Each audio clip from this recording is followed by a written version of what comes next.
ये है इस ड्रामे की फीमेल लीड यांशु। ये एक मेडिकल स्टूडेंट है और कॉस्मेटिक कंपनी में इंटर्न की जॉब करी है। ये अपने काम की वजह से काफ़ी फेमस है, जिस वजह से शाओशिन इससे जेलस होती है।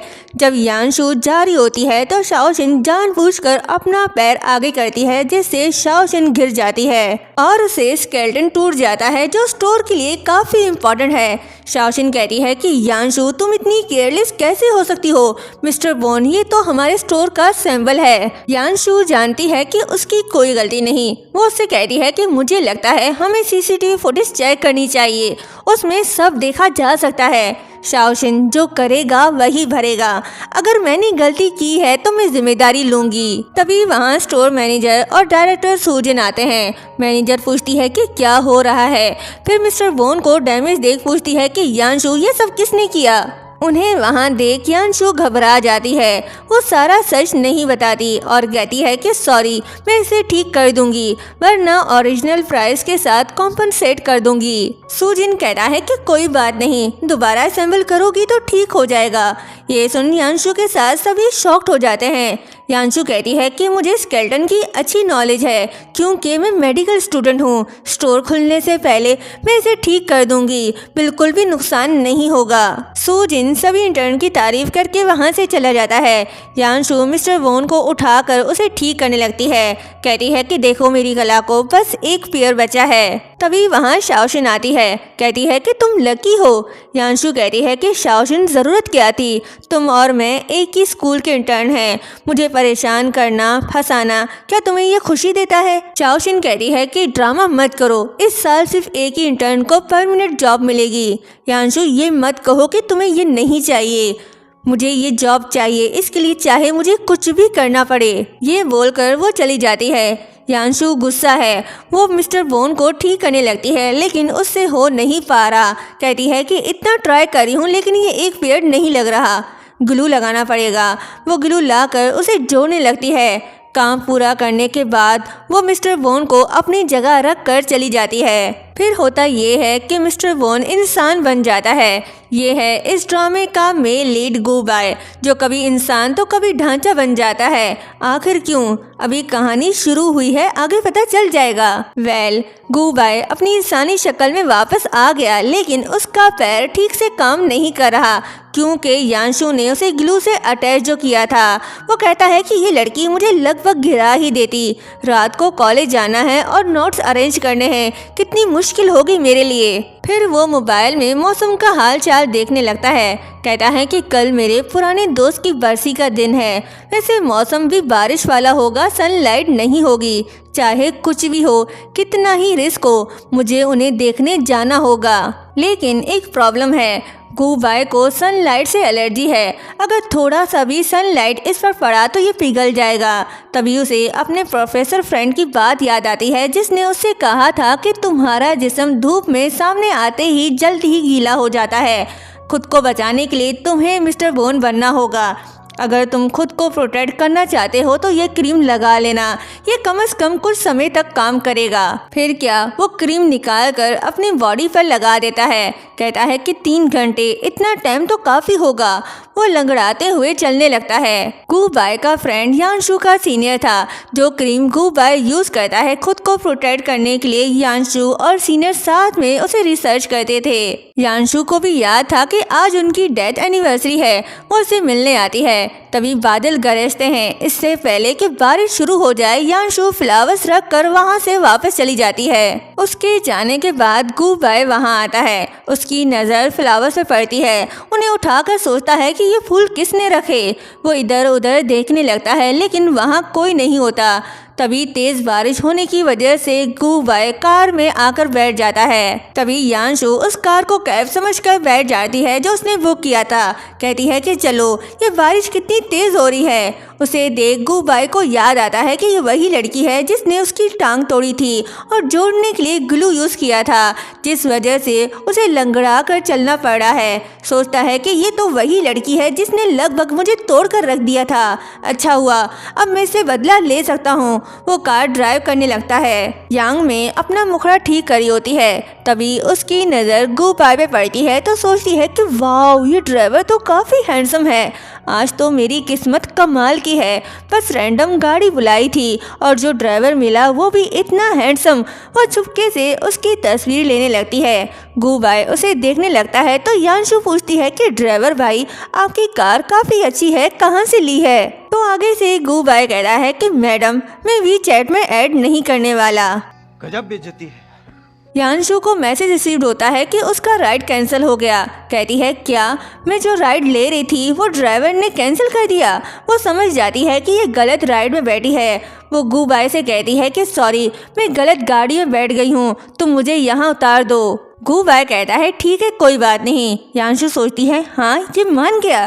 कहती है लेकिन बाहर तो इतनी तेज बारिश हो रही है। तो गुबाई पूछता है कहाँ जाना है तुम्हें? यांशु खुश होकर कहती है कि थैंक्स, तुम मुझे सामने वाले स्टॉप पर उतार दो, वहाँ से मैं टैक्सी ले सकती हूँ। तभी धूप निकल आती है, उसकी रोशनी गुबाई पे पड़ने लगती है। कहता है कि अरे यार, सूरज निकल आया।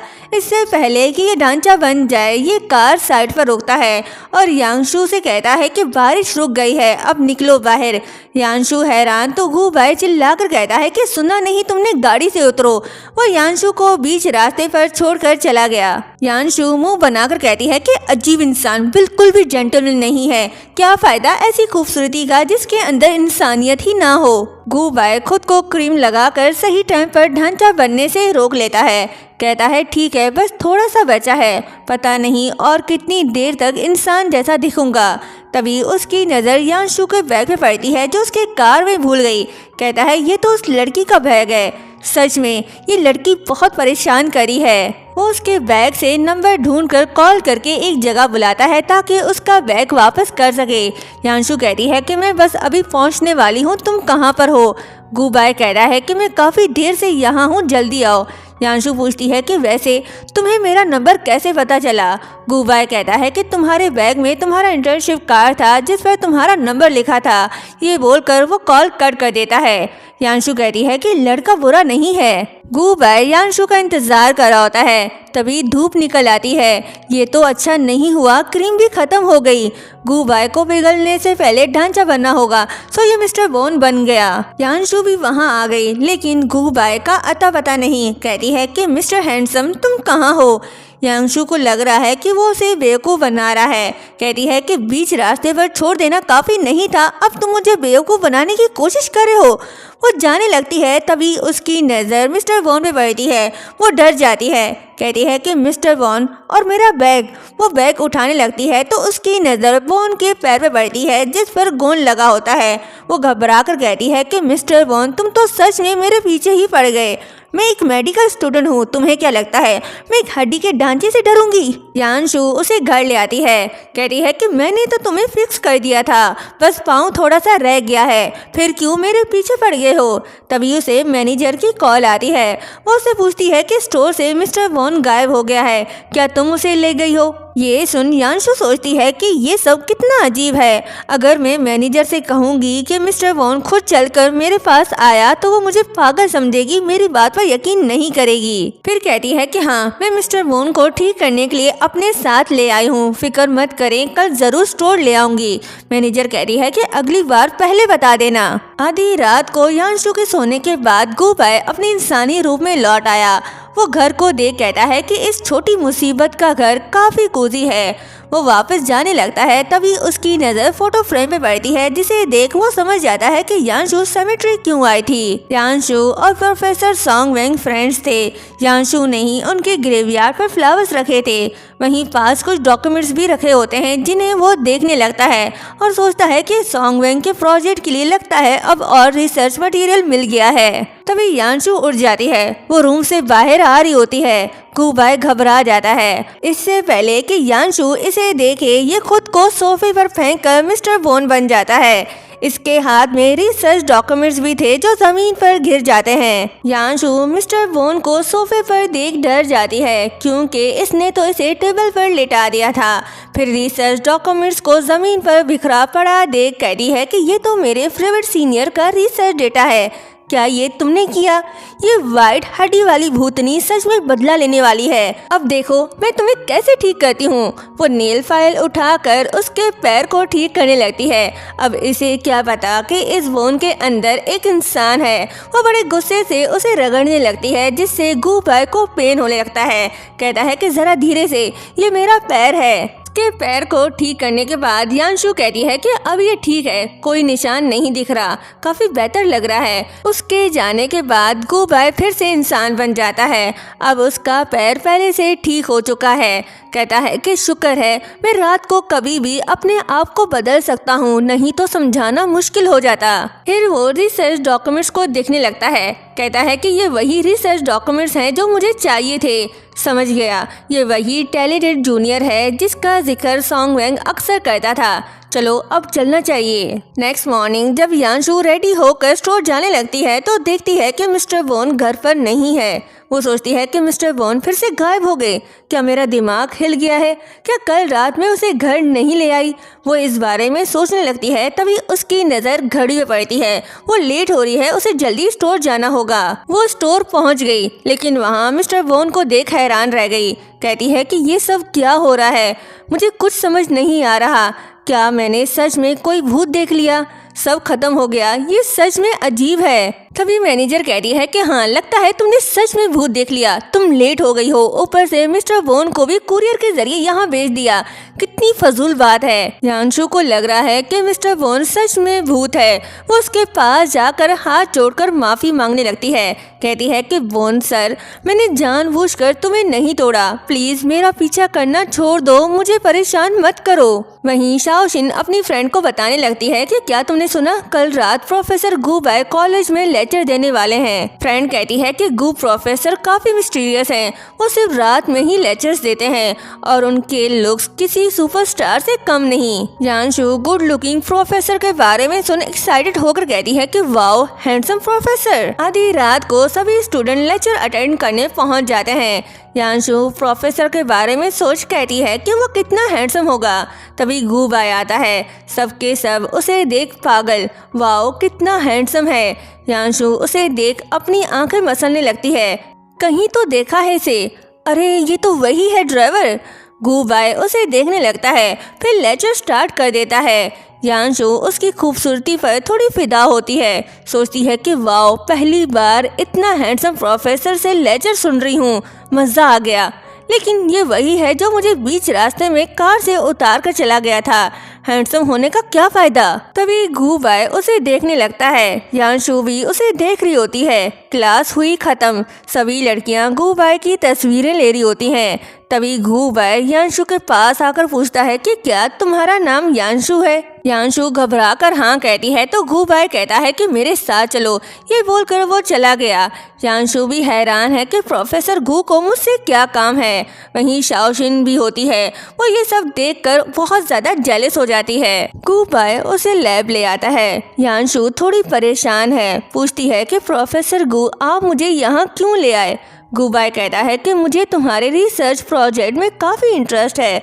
अगर तुम्हें ज़रूरत हो तो ये लैब इक्विपमेंट तुम कभी भी यूज़ कर सकती हो। ये सुन यांशु हैरान होकर कहती है कि क्या सच में मैं ये लैब यूज़ कर सकती हूँ? वाओ, आज तो मेरा लक बहुत अच्छा है, मेरी किस्मत चमक गई। ऐसा मौका तो सपने में भी नहीं मिलता। लगता है ये इंसान इतना भी बुरा नहीं है। तभी किसी की आने की आवाज़ आती है। गू बाय सोचता है कि शायद कोई आ रहा है, मुझे खुद को बदलना होगा। वो मिस्टर वॉन बन जाता है। शाओशिन देखती है कि लैब में सिर्फ यांशु है। सोचती है कि प्रोफेसर गू कहाँ गए और ये मिस्टर वॉन, ये तो हमारे स्टोर का है, यहाँ कैसे आया? फिर वो दरवाज़ा लॉक करके चली जाती है ताकि यांशु सारी रात यहीं फंस कर रहे। यांशु प्रोफेसर गू को बुला रही होती है। वो कोई जवाब नहीं देता। यांशु पीछे मुड़कर देखती है तो गू बाय के बजाय मिस्टर वॉन होता है। वो शॉक्ड हो जाती है। गू बाय कहता है कि तुम डर क्यों रही हो, मैं तो तुम्हारी मदद कर रहा हूँ। यांशु कहती है कि फिर से भूत का चक्कर, ये मिस्टर वॉन यहाँ कैसे आया? वो डर डर के दरवाजे के पास जाने लगती है तो गू बाय कहता है कि कोई फायदा नहीं, तुम्हारी फ्रेंड ने दरवाज़ा लॉक कर दिया है, तुम यहाँ से बाहर नहीं जा सकती। यांशु दरवाजा खोलने की कोशिश करती है लेकिन दरवाजा नहीं खुलता। वो किसी को कॉल करने लगती है लेकिन सिग्नल भी नहीं आते तो कहती है कि ये क्या हो रहा है, मेरे मोबाइल में नेटवर्क भी नहीं आ रहा। ये प्रोफेसर गू जरूर मुझे तंग कर रहे हैं, पक्का ये उनकी चाल होगी। क्या मुझे मिस्टर बोन के साथ यहीं रात बितानी होगी? पागल कहीं का, मैं यहाँ भूत के साथ कैसे रहूंगी? यांशु बैठे बैठे वहीं सो जाती है। गूबाय अपनी इंसानी रूप में लौट आया। वो उसे सोता देख कहता है कि वाओ, तुम यहाँ सो भी गई। वो जाकर दरवाजा खोलने की कोशिश करता है लेकिन दरवाजा नहीं खोलता। फिर वो यांशु की तरफ देखता है जो नींद की झटकों से गिरने वाली होती है, तो वो फौरन जाकर उसे गिरने से बचा लेता है। अब हाथ हटेगा तो यांशु गिरेगी। फिर वो चेयर सामने रखकर उसके पास ही बैठ जाता है ताकि वो नींद से ना उठे। यांशु हिलने लगती है तो गूबाय कहता है कि कितनी अनोइंग हो तुम, बस अब उठना मत। तभी यांशु अपनी आंखें खोलती है। गूबाय घबराने लगता है। यांशु को लग रहा है कि वो सपना देख रही है। कहती है कि सपने में तुम इतने बुरे भी नहीं लगते। ये सुन गूबाय मुस्कुराता है।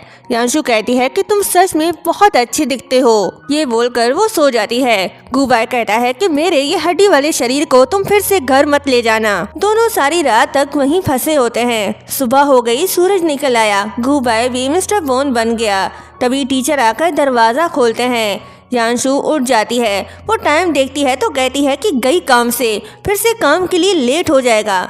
तभी मिस्टर बोन को देख डर जाती है। कहती है कि क्या बवाल है, ये फिर से यहाँ कैसे आ गया? क्या सच में मेरे और मिस्टर बोन के बीच कोई खास रिश्ता है? वहीं दूसरी तरफ डायरेक्टर सू जिन आता है। वो स्टोर में मिस्टर बोन को ना देख पूछता है कि मिस्टर बोन कहाँ गया।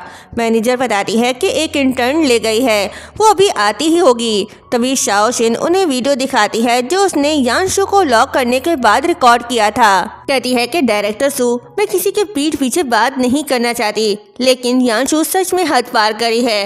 वादे के मुताबिक उसने मिस्टर बोन को ठीक नहीं किया और बिना किसी वजह के उसे कॉलेज ले गई। समझ नहीं आ रहा कि वो कर क्या रही है। तभी यांशु मिस्टर बोन के साथ स्टोर आती है। मैनेजर गुस्सा होकर कहती है कि यांशु, तुम बिना पूछे मिस्टर बोन को शॉप से कैसे ले जा सकती हो? तुमने शॉप का काम डिले कर दिया। क्या तुम परमानेंट नहीं होना चाहती? शाओ शिन खुश है कि मैनेजर से डांट पड़ने के बाद अब इसे डायरेक्टर सू से भी डांट पड़ेगी, पर ऐसा नहीं होता। वो उसकी साइड लेता है। कहता है छोड़ो, ये मिस्टर बोन अब पुराना हो गया है। मैंने हेड ऑफिस से नए स्केलेटन के लिए रिक्वेस्ट कर दी है। इस पुराने मिस्टर बोन को जल्दी से हटा दो। लगता है सू जिन यांशु को पसंद करता है, तभी हर वक्त इसकी साइड लेता है। कुछ तो गड़बड़ है। रात को यांशु जब वापस जा रही होती है तो मिस्टर बोन को डस्टबिन में पड़ा देख रुक जाती है। उसका दिल नहीं मानता कि उसे यहाँ छोड़े। वो उसे उठाकर घर ले जाने लगती है तो गूबाय कहने लगता है कि तुम क्या करना चाहती हो? मेरी टांग कमर बिल्कुल टूट चुकी है, थोड़ा ध्यान से उठाओ। यांशु उसे घर ले आती है। कहती है कि तुम तो कंपनी के मिस्टर बोन हो, ऐसे कैसे तुम्हें फेंक सकते हैं? हम दोनों के बीच कुछ न कुछ रिश्ता तो है। फिक्र मत करो, मैं तुम्हें नहीं फेंकूंगी। तुम्हें डिस्प्ले आइटम बनाकर अपने घर रखूंगी। लेकिन तुम बहुत गंदे हो गए हो, पहले तुम्हें नहलाना पड़ेगा। ये सुन गूबाय कहता है कि जरूरत नहीं, अब कहने का क्या फायदा, यांशु तुम्हारी बात सुन तो नहीं रही। यांशु उसे अपने पास बिठा कर खुद बात ले रही होती है। उसे बात लेता देख गूबाय कहने लगता है कि ऐ खुदा, मैं ये क्या देख रहा हूँ? तुम ऐसा कैसे कर सकती हो? मैं अपनी आंखें बंद कर लेता हूँ। यांशु कहती है कि मैं तो भूल ही गई, तुम्हें भी तो नहलाना था। फिक्र मत करो, अभी नहला देती हूँ। ये बोलकर वो उसकी हड्डियों पर पानी फेंकती है और हाथ लगाने लगती है। यांशु को वो हड्डियाँ फील हो रही हैं, लेकिन गूबाय कुछ और ही फील कर रहा है। यांशु का उसके मसल पर हाथ रखना गूबाय को अजीब फील होने लगता है। कहता है कि ये तुम क्या करी हो, मुझे टच मत करो, गुदगुदी हो रही है। ठीक है, तुम जीत गई, अब छोड़ो मुझे। शावर लेने के बाद यांशु सोने चली जाती है। गूबाय अपनी इंसानी रूप में लौट आता है। कहता है कि कितना टॉर्चर था, आखिरकार खत्म हुआ। वो जाने लगता है तभी उसकी नज़र क्रीम पे पड़ती है जिसे लगा कर वो पिघलने से बच सकता है। कहता है कि सेफ्टी के लिए थोड़ा लगा लूं फिर निकलता हूँ। तभी यांशु रूम से बाहर निकलती है। वो गू बाय को अपने घर देख हैरान होती है और फिर उसे याद आ रहा है कि कल रात सपना नहीं हकीकत था। फिर वो मुंह उठा कर कहती है तो कल रात सपना नहीं था। ये बोलकर वो उसे मारने के लिए पीछे भागती है। गू बाय खुद को बचाते हुए कहता है कि सुनो, मुझे एक्सप्लेन करने का मौका दो, लेकिन यांशु कुछ सुनने को तैयार नहीं। उसे मारने के चक्कर में वो गिरने वाली होती है। तभी गू बाय उसे गिरने से बचा लेता है। दोनों एक दूसरे के काफी क्लोज हैं। यांशु सोचती है कि ओ गॉड, मेरा दिल इतनी तेजी से क्यों धड़क रहा है। यांशु के चिल्लाने की आवाज़ सुन पड़ोसन उससे पूछती है कि तुम ठीक तो हो ना। यांशु कहती है कि हाँ, कुछ नहीं, बस अभी कॉकरोच मारी थी। दोनों एक दूसरे से दूर हो जाते हैं। गू बाय के हाथ पर चोट लगी थी। यांशु उस पर बैंडेज लगा रही होती है और पूछती है कि अब तुम अपना एक्सप्लेनेशन दे सकते हो गू प्रोफेसर। गू बाय कहता है कि उस रात लैब में मुझे अचानक एक ज़रूरी काम आ गया था, इसलिए मैं बिना बताए वहाँ से जल्दी चला गया। मुझे पता नहीं था कि तुम अंदर हो। यांशु कहती है ठीक है, तो आज रात का क्या सीन था? तुम छुपके से मेरे घर कैसे आ गए? गू बाय कहता है दरअसल मैं भी तुम्हारी तरह सॉन्ग वैंग का फ्रेंड हूँ। मैं उसकी लास्ट विश पूरी करना चाहता हूँ। उसका अनफिनिश्ड रिसर्च को तुम्हारे साथ मिलकर कंप्लीट करना चाहता हूँ। सॉन्ग वैंग अक्सर तुम्हारा जिक्र करता था कि तुम बहुत टैलेंटेड हो और तुम दोनों का एक ही सपना है। यांशु हैरान होकर पूछती है कि क्या सच में? गू बाय कहता है हाँ। फिर सोचता है कि अब तो स्टोर में नया मिस्टर बोन भी आ गया है, मुझे वहाँ जाने की ज़रूरत नहीं। फिर वो यांशु से कहता है कि मेरे घर में लीकेज हो गया है और अभी तक ठीक नहीं हुआ। फिलहाल और कोई जगह नहीं मिल रही। तुम्हारा घर काफ़ी अच्छा लग रहा है, क्या मैं यहाँ आज रात के लिए रुक सकता हूँ? यांशु कहती है कि तुम्हारे पास इतना पैसा है, लग्जरी कार है, तो किसी 5 स्टार होटल में रूम क्यों नहीं ले लेते? गू बाय कहता है तो मैं तुम्हें एक ऐसा रीज़न दूंगा जो तुम मना ही नहीं कर पाओगी। वो यांशु के अकाउंट में बहुत सारे पैसे ट्रांसफ़र कर देता है, जिसे देख यांशु पिघल जाती है और काउंट करने लगती है 1 2 3 4 5 5 0। कहीं में कोई सपना तो नहीं देख रही। तभी उसे घर में मिस्टर बोन नजर नहीं आता। वो खुद से कहती है कि मिस्टर बोन कहाँ गए। फिर वो गू बाय से पूछती है कि प्रोफेसर गू, क्या आपने मिस्टर बोन को देखा? वो एक स्केलेटन है, कहीं आपने उसे फेंक तो नहीं दिया? गू बाय घबरा कर जवाब देता है कि कैसा मिस्टर बोन, मैंने तो नहीं देखा। ये बात सुन यांशु खुद को थप्पड़ मारने लगती है और कहती है कि फिर से कुछ अजीब हो रहा है। नेक्स्ट मॉर्निंग गू बाय यांशु के लिए ब्रेकफास्ट बनाता है। यांशु भी रूम से बाहर आती है और उससे कहती है कि मुझे ये बात अभी तक समझ नहीं आई कि तुम यहाँ अचानक कैसे आ गए। गू बाय कहता है तो क्या तुम चाहती हो मैं यहाँ से चला जाऊँ? यांशु कहती है कि नहीं, ऐसा कैसे हो सकता है, मैं भी यहाँ से नहीं जा सकती और गू प्रोफेसर को भी यहाँ से नहीं जाना चाहिए।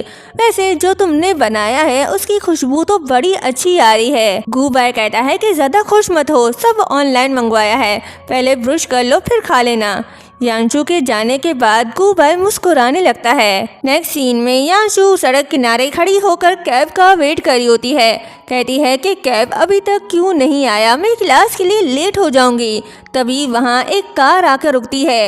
ये गू बाय है। वो यांशु से कहता है कि आओ गाड़ी में बैठो। यांशु उसके पास जाकर खुश होकर कहती है कि प्रोफेसर गू, तुम स्पेशली मुझे लेने आए हो। ये दोनों बातें कर रहे होते हैं। तभी वहाँ शाओशिन आती है। वो उन्हें देख लेती है। गू बाय कहता है कि नहीं, मैं बस यहाँ से गुजर रहा था तो तुम्हें देखकर रुक गया। अगर तुम्हें चलना है तो बैठ जाओ, वरना मैं निकल रहा हूँ। यांशु कहती है कि नहीं नहीं रुको, मैं भी साथ चलूंगी। जब यांशु कार में बैठ रही होती है तो शाओशिन उसकी वीडियो बना लेती है और सोचती है कि गू प्रोफेसर यांशु के साथ इतने अच्छे क्यों हैं। लेकिन अफसोस वो उन दोनों के सामने से वीडियो रिकॉर्ड नहीं कर पाती। दोनों कॉलेज के करीब पहुंच जाते हैं। यांशु कहती है कि प्रोफेसर गू, मुझे बस यहीं उतार दो। वो उसे थैंक्स बोलकर वहां से चली जाती है। जब वो कॉलेज के अंदर आती है तो वहाँ टीचर शुई उसे रोकता है। कहता है कि मुझे पता है सॉन्ग वैंग तुम्हारा सबसे फेवरेट सीनियर था और आज तुमने जिस प्रोजेक्ट के लिए अप्लाई किया है उसने भी सेम यही अप्लाई किया था, लेकिन ये प्रोजेक्ट बहुत मुश्किल है, तुम एक अनग्रेजुएट हो, ये तुमसे नहीं हो पाएगा। शाओशिन और बाकी क्लासमेट्स भी वहाँ आ जाते हैं।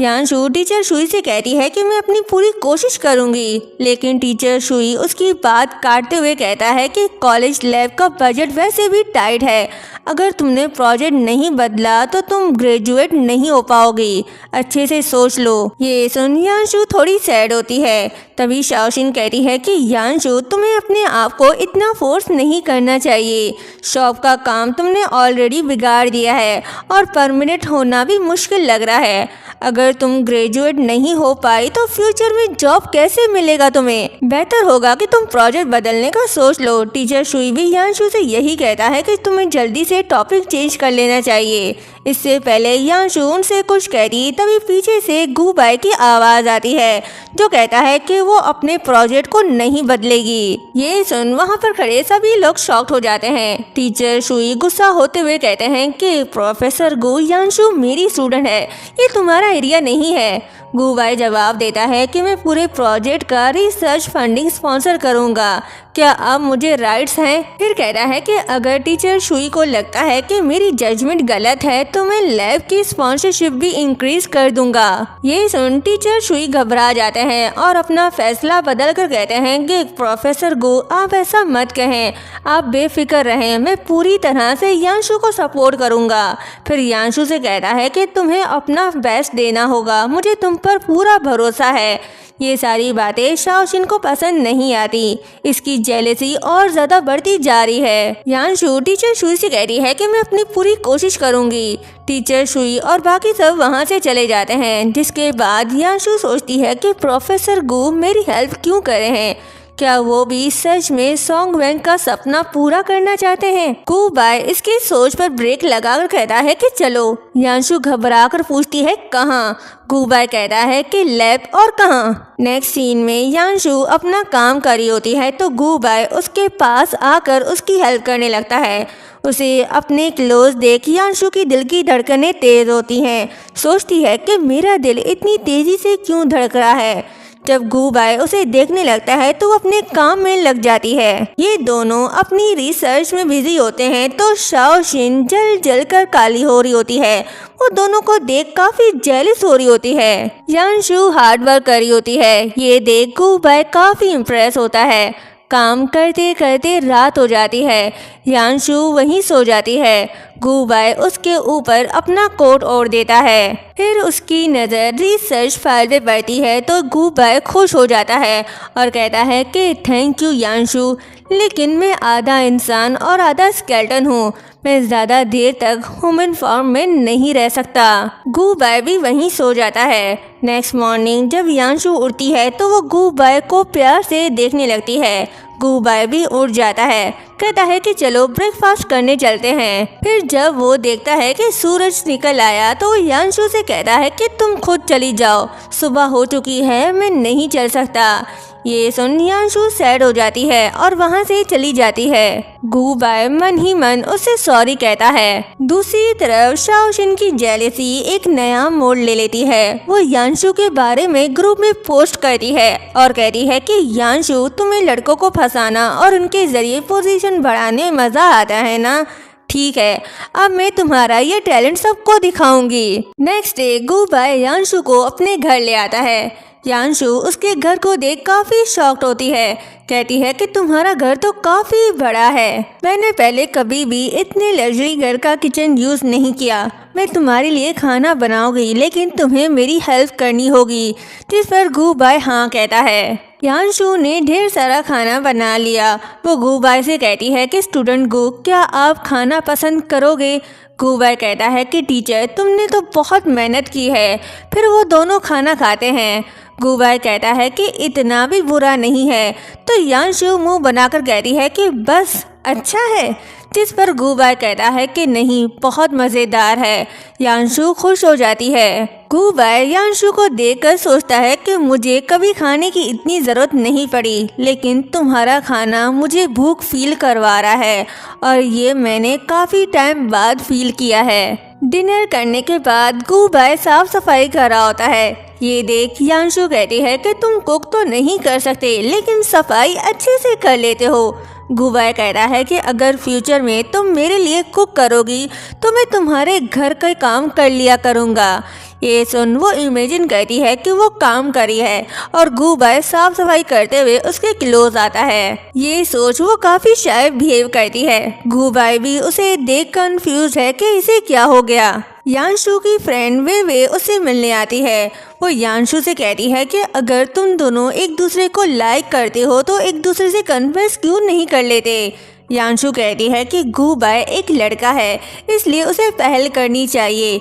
ये सब गुबाई सुन लेता है और सोचता है कि अगर तुम्हें मेरी सच्चाई पता चली तो क्या तुम तब भी मुझे लाइक करोगी। तभी वेवे के मोबाइल में नोटिफिकेशन आता है। जब वो चेक करती है तो हैरान होती है और यांशु को पोस्ट दिखाती है जिसमें लिखा होता है कि यांशु गुबाई के पैसों के पीछे है। ये देख वो सैड हो जाती है। गुबाई भी ये सब सुन लेता है। नेक्स्ट सीन में यांशु क्लास में आती है तो वहाँ सभी लड़कियाँ उसके बारे में गॉसिप कर रही होती हैं और उसे बुरा भला बोलती हैं। यांशु पहले तो उन्हें मुंह तोड़ जवाब देना चाहती है लेकिन फिर रुक जाती है। तभी वहाँ गुबाई आता है। जब वो यांशु को उदास देखता है तो सबके सामने अनाउंस करता है कि आजकल जो मेरे बारे में अफवाहें फैल रही हैं वो बिल्कुल झूठ है और मैं आप सबको बता दूं कि यांशु मेरी गर्लफ्रेंड है। ये सुन यांशु के साथ सभी शॉक्ड हो जाते हैं। गुबाई कहता है कि हम एक नॉर्मल कपल की तरह हैं, हमारे बीच पैसों की ट्रांजिशन नहीं होती, इसलिए अगर किसी ने दोबारा ये अफवाह फैलाई तो अच्छा नहीं होगा। ये सब सुन यांशु काफी रिलैक्स और खुश होती है। क्लास एंड होने के बाद दोनों लैब आते हैं। यांशु उससे पूछती है कि तुमने ऐसा क्यों किया। गुबाई कहता है कि मैं सिर्फ तुम्हें प्रोटेक्ट करना चाहता हूँ, इसलिए कुछ टाइम हम एक कपल की तरह प्रिटेंड करेंगे और फिर ब्रेकअप कर लेंगे। ये सुन यांशु उसके पास जाकर कहती है कि मुझे ये मंजूर नहीं, मैं ये प्रिटेंड नहीं बल्कि तुम्हारी रियल गर्लफ्रेंड बनना चाहती हूँ। यांशु ने अपनी फीलिंग्स गुबाई को बता दी। गुबाई भी उसे लाइक करता है। वो स्माइल करता है। फिर गुबाई सोचता है कि मेरे ख्याल से मुझे इंसानों की तरह रहना चाहिए वरना मेरा सीक्रेट सबके सामने आ जाएगा। नेक्स्ट डे धूप निकलने वाली होती है। गुबाई अपने सनस्क्रीन को ढूंढने लगता है। तभी वो देखता है कि उसका क्रीम तो खत्म हो चुका है। तभी धूप की छाएं उस पर पड़ती हैं और वो मिस्टर बॉन में कन्वर्ट हो जाता है। यांशु गुबाई को बुलाने के लिए वहां आती है तो उसकी जगह मिस्टर बॉन को वहां देख उसे काफी अजीब लगता है। वो सोचती है कि मिस्टर बॉन हर वक्त कहीं न कहीं टेलीपोर्ट हो जाते हैं। फिर उसे याद आता है कि अक्सर मिस्टर बॉन और मिस्टर गू आसपास ही होते हैं। जब मिस्टर गू होता है तो मिस्टर बॉन नहीं होते और जब मिस्टर बॉन होता है तो मिस्टर गू नहीं होते। रात हो गई। मिस्टर बॉन गुबाई में कन्वर्ट हो जाता है। जब वो जाने लगता है तो उसका पैर बोतल से टकरा जाता है जो यांशु ने रखा था। शोर से यांशु फौरन से वहां आती है और उसे मिस्टर बॉन की जगह देख कहती है तो तुम ही मिस्टर बॉन हो, इसलिए जब भी तुम होते थे तो मिस्टर बॉन गायब हो जाता था और जब मिस्टर बॉन होता था तो तुम गायब हो जाते थे। ये सब देख यांशु काफी शॉक थी। गुबाई एम्बैरेस होकर फौरन वहां से चला जाता है। पहले तो यांशु उसे नहीं रोकती, फिर उसे उसकी फिक्र होती है कि बाहर तो बहुत तेज बारिश हो रही है। तभी वो याद करती है कि कैसे वो दोनों मिले थे, कैसे उन्होंने साथ टाइम स्पेंड किया था, कैसे उसने उसको सपोर्ट किया था। ये सब सोचकर वो फौरन से उसके पीछे भागती है। यांशु उसे हर जगह ढूंढती है लेकिन वो कहीं नहीं मिलता। वो उसे कॉल भी करती है लेकिन वो कॉल पिक नहीं करता। शायद वो मिस्टर बॉन बन गया। यांशु सोचती है कि मैं तुम्हें कभी खोना नहीं चाहती। रात को गुबाई वॉक करते हुए सोचता है कि कैसे उसकी और सोंगवेंग की फ्रेंडशिप हुई थी। सोंगवेंग पहला इंसान था जो उसकी सच्चाई के बारे में जानता था। उसने उसकी काफी हेल्प की थी। वो सोंगवेंग से अपनी सारी बातें शेयर करता था। उसने उसे ये भी कहा था कि इंसानी रूप पे आकर जिंदा फील करना उसे बहुत ज्यादा अच्छा लगता है। ये सोचते हुए वो काफी सैड होता है उधर यांशु भी गुबाई के बारे में सोचकर काफी अपसेट होती है। तभी वो वहाँ पर गुबाई को देखती है और खुश होकर उसके पास जाती है, लेकिन गुबाई उसे देखकर जाने लगता है। यांशु उसे रोकती है तो गुबाई उसका हाथ अपने हाथ से हटाकर कहता है कि तुम्हें डर नहीं लगता कि तुम एक इंसान हो और मैं वॉन? मैं हर वक्त तुम्हारे साथ नहीं रह सकता, मैं तुम्हारे प्यार के काबिल नहीं हूँ। ये कहकर वो जाने लगता है तो यांशु उसे रोककर कहती है कि मुझे पहले से ही पता था कि तुम दूसरों से डिफरेंट हो, इसी वजह से मैं तुम्हारी तरफ अट्रैक्ट हुई। मैं तुम्हें पसंद करती हूँ, मुझे फ़र्क नहीं पड़ता कि तुम इंसान हो या वॉन, मैं बस तुम्हें लाइक करती हूँ। अगर तुम हर वक्त मेरे साथ नहीं रह सकते तो इस वजह से हमें अपने हर मिनट और हर सेकंड को अच्छे से एंजॉय करना चाहिए। गुबाई सोचता है कि मुझे ऐसा ही प्यार चाहिए था, लेकिन मैं अभी भी नॉर्मल नहीं हूँ। क्या मैं इसके प्यार को एक्सेप्ट करूं या नहीं? वो कुछ बोलने ही वाला होता है, तभी यांशु उसके क्लोज चली जाती है। गुबाई भी खुद को कंट्रोल नहीं कर पाता। दोनों रिलेशनशिप में आ गए, दोनों डेट पर जाते हैं और एक कपल की तरह तस्वीरें ले रहे होते हैं। वो दोनों रोमांटिक मोमेंट को एंजॉय कर रहे होते हैं। दोनों साथ में काफी खुश हैं, लेकिन ये खुशी ज्यादा देर तक टिकने नहीं वाली। नेक्स्ट डे दोनों साथ में वॉक कर रहे होते हैं, तभी गुबाई पर धूप पड़ती है। यांशु उसे कवर करती है और सनस्क्रीन लगाने लगती है। गुबाई उसे ऐसा केयर करता देख काफी खुश हो रहा होता है। तभी यांशु इधर उधर देख कहती है कि ऐसा लग रहा है जैसे हमारा अफेयर चल रहा है। गुबाई कहता है क्या वाकई? फिर यांशु उसे कहती है कि मैं तुम्हारे लिए ऐसा फार्मूला रेडी करूंगी जो तुम्हें सनलाइट से भी कूल रखेगा, और फिर केयरफुली उसे क्रीम लगाने लगती है। यांशु लैब आती है, वो गुबाई के लिए ऐसा सनस्क्रीन बनाना चाहती है जिससे वो ज्यादा से ज्यादा धूप से प्रोटेक्ट रह सके। वो अपनी रिसर्च स्टार्ट करती है, वो काफी मेहनत करती है और फाइनली उसने रेडी कर भी लिया। वो काफी खुश है। तभी वहाँ गुबाई आता है तो यांशु उसे कहती है कि मैंने फाइनली ऐसा मॉइस्चराइजिंग क्रीम बना लिया जिसे लगाकर तुम 12 घंटे तक सनलाइट से बच सकते हो, और उसे वो यूज करने का कहती है। गुबाई क्रीम को देख एक्साइटेड होकर उसे हक कर लेता है, कहता है कि अब मैं जल्द ही इंसानों की तरह रह पाऊंगा। यांशु हाँ कहती है, दोनों बहुत खुश हैं। नेक्स्ट डे यांशु अपनी high moisturising cream director Sujin को दिखाती है तो सुजिन कहता है कि ये बिल्कुल परफेक्ट है, जिसे सुन यांशु बहुत खुश होती है। तभी सुजिन कहता है कि वैसे जिस इंसान के लिए तुमने ये क्रीम बनाई है क्या वो गुबाई है? जिस पर यांशु हाँ कहती है तो डायरेक्टर सुजिन कहता है क्या मैं उससे मिल सकता हूँ? तभी वहाँ गुबाई आता है, वो डायरेक्टर से मिलता है। सुजिन उसे भी रिसर्च में ज्वाइन करने का कहता है, लेकिन गुबाई कहता है कि मैं ऑलरेडी यूनिवर्सिटी में पढ़ाता हूँ तो मैं ज्वाइन नहीं कर पाऊँगा। तो सुजिन कहता है कि कोई बात नहीं, तुम इस बारे में सोचना। गुबाई हाँ बोलकर यांशु के साथ वहाँ से चला जाता है। उधर दूसरी तरफ शाओशिन लैब में आती है। वो यांशु के प्रोजेक्ट को देख कहती है कि देखना, मैं तुम्हारे हाथ से ही तुम्हारी रिसर्च को खराब कर दूंगी। मैं भी देखूं तुम इसे कैसे कंप्लीट करती हो। वो कुछ कहती इससे पहले गुबाई वहाँ आ जाता है। शाओशिन छुप जाती है। गुबाई यांशु के क्रीम लगाकर चेक करता है। शाओशिन ये सब रिकॉर्ड कर रही होती है।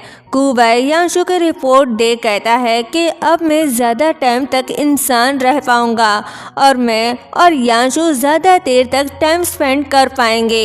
जल्द ही मैं नॉर्मल इंसान बन जाऊँगा।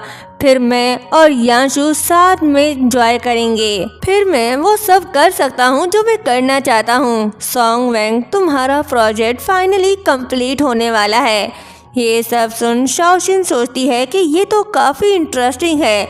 फिर शाओशिन क्लासरूम में जाती है जहां यांशु अकेली बैठी होती है। शाओशिन गुबाई की रिकॉर्डिंग ओपन करके यांशु को सुनाने लगती है तो यांशु ये सब सुनकर शॉक्ड हो जाती है। शाओशिन कहती है कि गुबाई सिर्फ तुम्हें यूज कर रहा है और जैसे ही उसका मकसद पूरा होगा वो तुम्हें निकाल बाहर फेंकेगा। यांशु कहती है कि ऐसा नहीं हो सकता। शाओशिन कहती है कि तुम अब भी यकीन नहीं करोगी तो रहो अपनी ख्वाबों की दुनिया में। यांशु काफ़ी परेशान होती है, उसे कुछ समझ नहीं आ रहा तो वो वहाँ से भाग जाती है। उधर घूबाई यांशु का वेट कर रहा होता है। 10 बज गए लेकिन वो अभी तक घर नहीं आई। फिर वो उसे कॉल करता है तो उसका फ़ोन स्विच ऑफ होता है। ये देख वो परेशान होकर उसे ढूंढने चला जाता है। जब वो लैब में आता है तो यांशु वहाँ होती है। यांशु को ये लग रहा है कि घूबाई सिर्फ मॉइस्चराइजिंग की वजह से उसके क्लोज आया और प्यार का नाटक किया। वो उसे फाइल और क्रीम देती है और उसे ब्रेकअप करके वहाँ से जाने लगती है। अचानक ब्रेकअप का सुन घूबाई हैरान होता है। वो उसे रोककर ब्रेकअप का रीज़न पूछता है तो यांशु कहती है कि जो तुम चाहते थे तुम्हें वो मिल गया, तो तुम्हें मेरे साथ और खेलने की ज़रूरत नहीं। फिर जाते हुए कहती है कि और हाँ, अब तुम्हारा मेरे घर वापस आने की ज़रूरत नहीं। ये सब सुनकर घूबाई काफ़ी अपसेट था। यांशु बाहर आकर बहुत रोती है और सोचती है कि मुझे यकीन नहीं आ रहा कि घूबाई ने ये सब मॉइस्चराइजिंग के लिए किया। और यहीं पर ये पार्ट एंड होता है। चैनल को सब्सक्राइब और वीडियो को लाइक शेयर करना मत भूलिएगा। Thank you so much.